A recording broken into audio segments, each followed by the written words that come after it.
entrevista para la revista Política, en esta ocasión con Jaime Gazmuri, un gran amigo, debo decir, que nos ha recibido amablemente en su casa. Bueno, debo decir, Jaime, que algún tipo de presentación debemos hacer. Tú tienes una trayectoria muy importante, ex senador, fuiste senador durante un buen tiempo por la región del Maule. Aparte de eso, bueno, yo diría que un actor bastante protagónico, bastante importante en la política chilena en los últimos 30 años o más. Entonces, bueno, es un privilegio realmente, Jaime, contar contigo y tenerte en esta entrevista y nada, agradecerte tu tiempo que nos has entregado y nos estás entregando ahora. Muchas gracias por la invitación. Sigo la revista, así que creo que es un gran aporte al debate, así que felicitaciones por esta iniciativa. Así que no es fácil mantener el tiempo, además ustedes han superado por la riqueza el número uno, que es el claro, de todo, de quien hace nuevas iniciativas para hacer circular el debate que es fundamental en el momento que está viviendo el país. Bueno, yo lo que me parece importante partir, yo creo que hay mucho material, hay mucho tema de conversación en estos días en Chile. Yo creo que me interesa mucho cómo ves tú la política y sus discursos políticos. A mí me impresiona mucho, partiendo de la Unidad Popular, partiendo de lo que fue esa experiencia, la producción de un discurso político polarizante y tremendamente divisivo, producto de la crisis política de aquel entonces, etc. Uno de los aprendizajes que yo, como una generación más joven, digamos, que tú viviste en carne propia directamente, del trauma del 73 fue establecer, por así decir, como diría Gramsci, un bloque por los cambios, o sea, establecer una alianza histórica y estratégica con el centro político. Uno de los aprendizajes fue que hacer proyectos de cambio radicales solamente con una fuerza política, ¿no es cierto?, como estas planificaciones globales, la democracia cristiana a la izquierda, no llevaba a ningún lado finalmente. Entonces, yo te diría, ¿cómo ves tú desde el tiempo y de la distancia de hoy día tus experiencias políticas, digamos, en relación a los discursos políticos, en relación al gradualismo que hoy existe, digamos, cómo se vincula? Yo te diría que es la vieja pregunta, ¿no es cierto?, en las políticas socialdemócratas de izquierda, ¿cómo se vincula una política gradual con una política de cambio social? Nosotros pensábamos en los 70 que era tomarse el cielo por asalto, nosotros pensábamos en esos delirantes épocas, o sea, vuelvo a ver la película delirante y por otro lado festiva, épica, o sea, una cosa de fiesta, pero muy delirante. Entonces, yo creo que a partir de ese nudo, me interesa mucho ver cómo tú percibes el accionar político desde ese nudo, del nudo de partida, desde la época de los 70, y en el fondo cuáles son los hitos que tú rastrearías como más importantes para el conocimiento de nuestro público, digamos, como te comentaba antes en la entrevista, que es bien variado, digamos, que también es joven. Partiría por ahí. Bueno, la verdad es que, como dices tú, ha sido la experiencia política una experiencia relativamente, bueno, no relativamente, ya prolongada. Me involucro en los temas políticos y sociales a comienzos de la década de los 60. Y por tanto, tuve un periodo relativamente largo, y me parece corto de mi vida, que va del 65, 66 hasta el golpe de Estado 73, donde milito, por así decir, en las filas de la izquierda, y la izquierda con un proyecto revolucionario, con peculiaridades, porque el proyecto de Allende, por ponerle nombre y apellido, era la idea de una revolución que apuntaba al socialismo y que se hacía dentro de los márgenes, el marco de la democracia. Una belleza, la idea era, y en ese sentido Allende intentó formular su proyecto, lo dice en su primer mensaje presidencial, que se está intentando un segundo modelo de construcción del socialismo. En ese sentido, el proyecto de Allende es un proyecto que tiene una aspiración universal. Yo, Pablo, lo he comparado alguna vez con lo que intentó Allende en Chile, que era en esa época de la Guerra Fría, un área de hegemonía política completa de los Estados Unidos, con lo que intentó en otra latitud, más o menos en la misma fecha, que fue el año 68 en Checoslovaquia, Ducha, con su proyecto de socialismo de coste humano.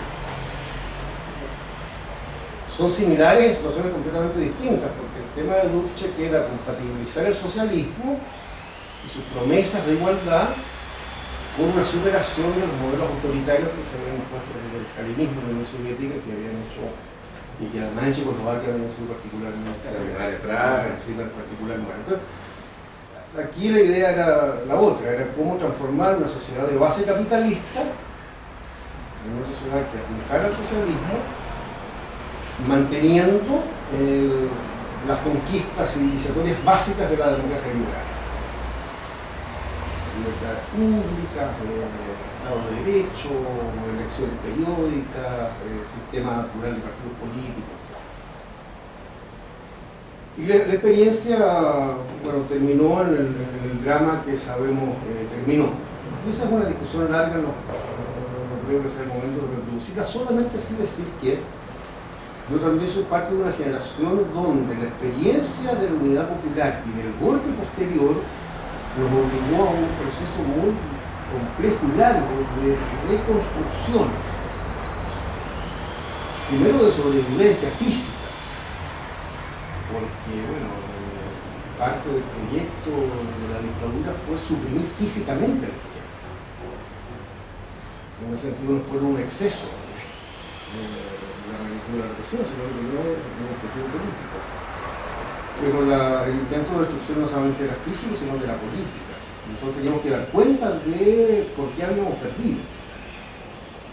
Y yo fui de los que siempre pensé que había que hacer una reflexión relativamente a fondo y no quedarnos solo con la afirmación cierta de lo que era muy común en la izquierda de esa época, y que habíamos perdido básicamente porque, bueno, el imperialismo nos había boicoteado. A mí siempre me pareció obvio que el imperialismo no iba a boicotear. No puede pretender hacer una revolución antiimperialista, como decíamos que lo íbamos a hacer, y esperar que el imperialismo uno lo ayude. En esa confrontación se podía efectivamente caminar por ese sendero. Y una de las conclusiones que sacamos una parte de la izquierda fue que la derrota había sido esencialmente una derrota política más que una derrota militar, como decía otra parte de la izquierda. Y la derrota política, a juicio de muchos, consistía básicamente en que no habíamos logrado construir una mayoría suficiente para la magnitud de los cambios que queríamos enfrentar y para la fuerza de los adversarios que se cambian. Yo diría que esa conclusión sigue siendo válida. Y por tanto formamos parte de las convicciones más profundas, digamos, que sacamos de esa reflexión, que fue una reflexión muy larga, nos tomó muchos años, en condiciones muy complejas, porque esa discusión se desarrolló en Chile. Ahí felizmente hubo un núcleo de pensamiento que se logró mantener en el país, un pensamiento político de izquierda, que fue básicamente un núcleo construido en torno a la Flaxo, la teoría del género. Hay intelectuales que siguen vigentes, pero se constituyó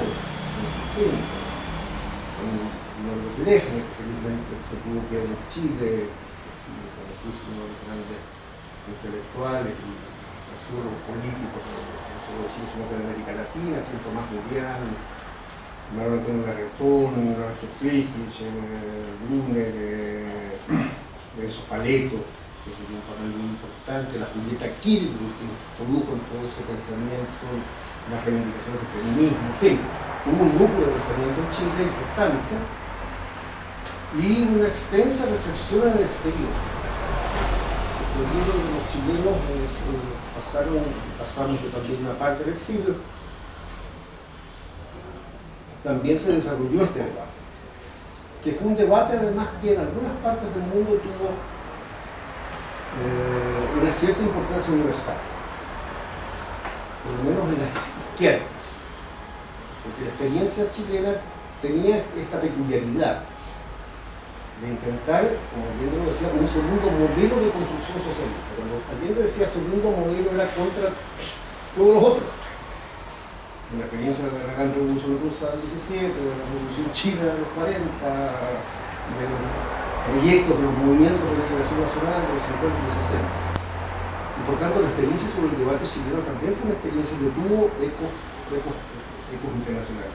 Tanto en el mundo académico, en todas partes, como también en el mundo político, sobre todo donde había o partidos comunistas que estaban en proceso de reflexión, como el italiano, ¿Cachai? Partido el Comunista. Partido Comunista Italiano, que fue muy importante en la reflexión de Berlinguer Así es. sobre Chile, pero Berlinguer estaba pensando en Italia. Se llama las elecciones sur Chile. Y ahí Berlinguer establece una política nueva en el Partido Comunista Italiano que es el compromiso histórico. O sea, la alianza con los adversarios de siempre, que es la democracia cristiana. Berlinguer dice, además de Chile demuestra que no basta la mayoría numérica. Hay que tener una mayoría social tan abrumadora que los adversarios del cambio no pueden oponerse. Esa es la... Entonces yo diría que esa primera pregunta, hay una reflexión de esos años que, y una conclusión, que sí, cualquier proceso de transformación requiere como elemento fundamental la construcción de mayorías muy amplias. Y eso en un país como Chile, donde todavía hay, a pesar de la crisis de los partidos, una tradición partidista sólida. Los partidos no son un invento de vocación, digamos, en el país, sobre todo en el siglo XX, Chile desarrolló importantes y poderosas fuerzas políticas de izquierda, siempre hay dos fuerzas de izquierda en Chile por lo menos. Claro. Periodos de normalidad, vamos a ver qué pasa en el futuro. En los periodos de crisis hay muchas más. Tres eclosionan. Comunistas, socialistas, después durante muchos años fue defiendo el PPD socialista, el diálogo del Partido Comunista vuelve a tomar un cierto rol político nacional de significación que lo perdió durante los primeros años de la asociación. Y un gran partido de centro, como es la democracia cristiana, y que tiene la característica además de ser también un partido que está en el campo de la transformación social. Porque hay partidos de centro de distinto tipo. O sea que el Partido Demócrata Cristiano tiene en su matriz un elemento transformador. Nace, su identidad original. Yo ya releí después de muchos años a Maritain, porque me invitaron los sectores mariterianos a hacer una exposición sobre la influencia de Maritain en Chile y me sorprendí. Yo Maritain lo había leído, pero se me pasó rápido, porque pasamos de Maritain a través de Chardin y de ahí directamente a Marx y Lenin y todas sus derivaciones. Así que, sabía que existía el leído como libro integral. Y me volvió a sorprender esta naturaleza, por una parte, de la formación democrática de Maritain como pensador católico de la democracia. Esto en los 30 no era una cosa obvia, porque había otra corriente transformada, anticapitalista católica, que dio origen a la falange española y que después fue un sustento de la cultura de Franco. Maritain es el primer pensador católico de esa época radicalmente democrático, anticomunista, radicalmente opuesto también por esa dimensión a las experiencias de colectivismo, digamos, socialista del siglo XX, y al mismo tiempo con una matriz muy anticapitalista. Ese pensamiento crítico del capitalismo está también en el origen de la democracia cristiana, con todas las transformaciones que eso ha sufrido después de tantos años, pero en el germen de la democracia cristiana hay también una matriz que apunta a la transformación social. Así como en otras esferas de la vida social y cultural expresa un pensamiento más bien conservador. ¿Sí? O sea, tiene este doble problema. Entonces, en Chile esta construcción de mayorías muy amplias siempre yo he decidido como una articulación entre las izquierdas, porque siempre ha habido más de una izquierda en este país, en sus distintas expresiones, y el centro político constituido como democracia cristiana. El Partido Radical fue un partido centro, pero fue sustituido el centro por la democracia cristiana liberal y la reforma social. Y yo digo que esa vertiente de pensamiento que apunta con la construcción de la mayoría y que en el plano político tiene que expresarse en una articulación de centro fue el producto de una reflexión en la que fuimos coincidiendo en distintas velocidades la mayoría de la izquierda de la época, menos el Partido Comunista, que no hizo, o a mi juicio, en esos años, la reflexión que sí hicimos nosotros, que fue la segunda, que fue profundizar esta idea del segundo modelo de sociedad, que era la definición de la democracia como el sistema político, que era la condición de cualquier proyecto de transformación social. Y eso que estaba en el pensamiento de Allende no era el pensamiento hegemónico de la izquierda de la época. Eso puede ser también parte de las proyecciones que yo creo que si hubiéramos hecho un plebiscito en la unidad popular, el valor de la democracia no tenía la valencia que la tuvo después de todo este proceso de relación social. Incluido nosotros que éramos los más allende. Si hubiera habido que elegir, o sea, por decirlo, serme yo responsable de mi propia trayectoria, yo quería un socialismo democrático. Ahora, si la vida nos llevaba a tener que imponer un sistema más autoritario o que fuera por un momento excepcional, habría estado dispuesto a hacer. La democracia y la revolución me quedaron una revolución. Quería que fuera democrática, pero pasamos a otras condiciones que sin democracia no hay transformación social, y eso significaba una crítica muy de fondo al socialismo real. Esa reflexión del Partido Comunista no la hizo. Y los que le hicieron el Partido Comunista, el grupo comunista de la época, muy significativo, Antonio, una gran dirigente, la Federación Mundial de Jóvenes Comunistas, los que hicieron esa reflexión en el Partido Comunista, en distintas épocas también, influidos muchos de ellos también por el desarrollo de las tendencias del llamado eurocomunismo, en general terminaron todos fuera del Partido Comunista.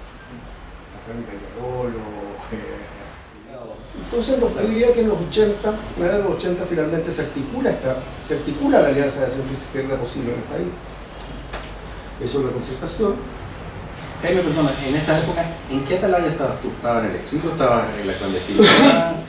Para seguir un poco tu trayectoria. En el 73 me tomó en Chile, yo me quedé en Chile un par de años en la clandestinidad,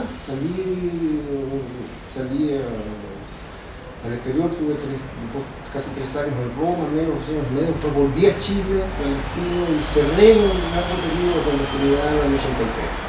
Ah, o sea, estuviste largo en Chile, muchos años. 7 años con esta interrupción, yo salí varias veces. En el 83 cerré ese ciclo porque el 83 fue el año que se abrió la política en el país. Así es. Con las protestas sociales y todo las esto. protestas sociales fueron, en fin, las primeras protestas fueron en el 83 y al final me di cuenta que el clandestino andaba molestando a la gente, digamos, ya todo el mundo se estaba reuniendo en las calles, en las ONG, en la sala de redacción del análisis del caos, no sé, el APSI jugó un papel muy fundamental en los movimientos culturales, etc. Entonces la verdad es que un clandestino en esa situación se da cuenta que andaba bien poniendo nerviosa a la gente de manera innecesaria. Entonces ahí clausuré ese periodo, no sabía esa parte del 83 y me instalé en Buenos Aires, donde viví los primeros años de la transición argentina, me instalé en Buenos Aires porque quería mirar una transición. En el 84 me instalé en Buenos Aires y fue de los últimos dirigentes que yo, no el último, pero de los últimos en que se le permitió el regreso legal a Chile, fue en septiembre del 87. Yo tuve un tiempo largo, digamos, de 13, 14 años, mucho la clandestinidad y 2 exilios, como intermedio en Italia y otro, como yo llamaba póstumo, porque yo salí cuando todos venían volviendo, además, Sí. Claro, en Buenos Aires. Esa es una reflexión. La otra es que entre el 63 y los 80, y particularmente, digamos, en ese periodo, se producen a nivel mundial transformaciones que son epocales. Nosotros vivimos ese proceso, claro, con las antenas un poco puestas en los sucesos internacionales, pero estábamos muy obviamente orientados, centrados en la lucha por la democracia del país. Digo esto porque en el 89, bueno, en el desplome de la Unión Soviética,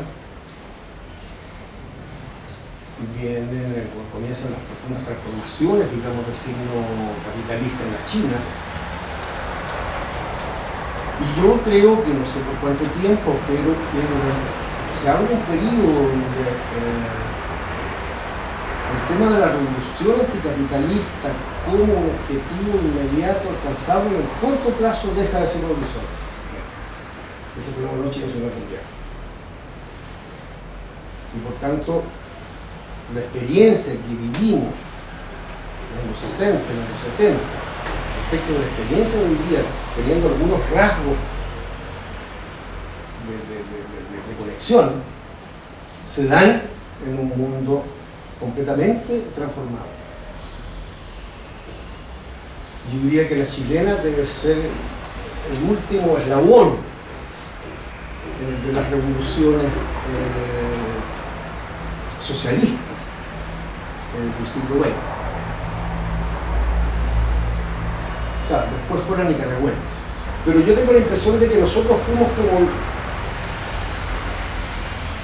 uno de los últimos capítulos, originales y todo, pero uno de los últimos capítulos de la gran ola revolucionaria que se desarrolló en el mundo del siglo XX. Y que terminó con el derrumbe de la Unión Soviética. Y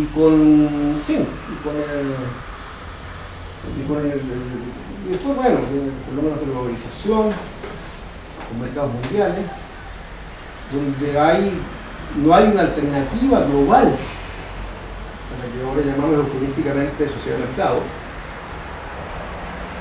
y más probablemente la transformación del capitalismo. No hay un modelo alternativo, y por tanto se nos vuelven a plantear temas completamente nuevos, porque estamos además en otra era de la revolución, en otro capítulo de la revolución capitalista iniciada con la revolución industrial. Ahora estamos en la revolución de la informática. Exactamente. ¿Cierto? Estamos con mercados globales. Eso no es nuevo, porque siempre hubo mercados globales, estamos con mercados globales mucho más abiertos, y sobre todo estamos donde lo que hay, a mi juicio, y el debate político se centra mucho en las distintas formas de gestionar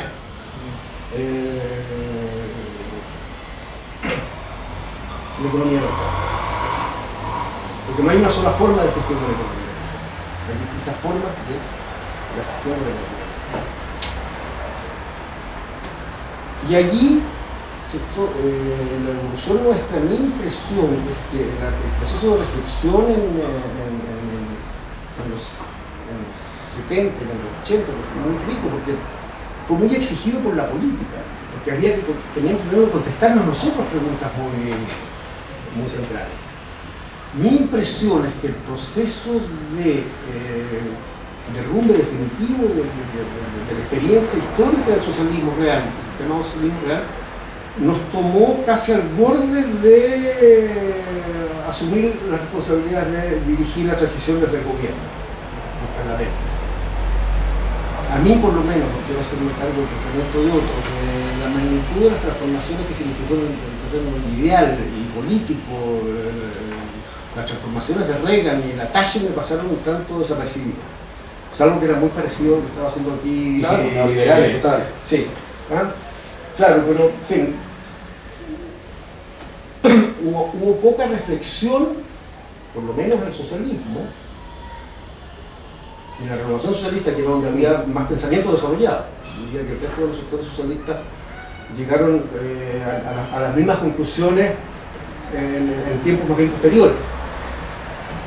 De hecho, la división siguió en pendientes hasta el final, de que, en fin, había muchos mayores condicionamientos con una revisión más crítica del marxismo, en ese sector del socialismo con los otros, que hoy día tiene, sin ningún ánimo peyorativo, digamos, que hoy día todos los socialistas son socialistas democráticos, muchos problemas tienen que ver con otras cosas, digamos. Pero mi impresión es que no alcanzamos a desarrollar relativamente con mayor profundidad un pensamiento que nos permitiera no solo la reivindicación democrática, sino que diseñar un cierto modelo, una cierta manera de enfrentar el desarrollo económico y social del país que fuera alternativo al del neoliberalismo.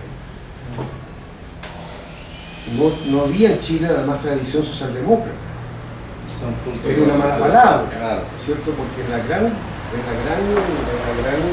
debate que hay en el socialismo europeo de comienzos, de finales del siglo XIX, está el debate entre reformistas y revolucionarios, entre Kautsky y Lenin. Ese debate aquí no se dio porque aquí toda la izquierda era revolucionaria. Ni siquiera se fragmentó, no hubo división. O sea, se fragmentó por otras cosas. El Partido Socialista era más libertario, era más independiente de Moscú, era más abierto a las disidencias socialistas, miró con interés más tronquista, también miró con interés el fenómeno yugoslavo. Tuvo un gran pensador, el padre, por así decirlo, del reformismo chileno, que fue Eugenio González, pero en la década de los 60 la influencia de Eugenio González era prácticamente inexistente. Yo no lo leí en esos años, lo descubrí en Roma. Estaba diciendo muchos años antes, claro, lo mismo, había sacado las mismas conclusiones a las cuales nosotros trabajosamente estábamos llegando en este proceso, que para mí por lo menos, y para muchos de nosotros fue muy largo, de deshacernos de la pesada herencia de Lenin. Porque teníamos una izquierda muy leninista. Entonces no leíamos, aquí no se leía Gramsci.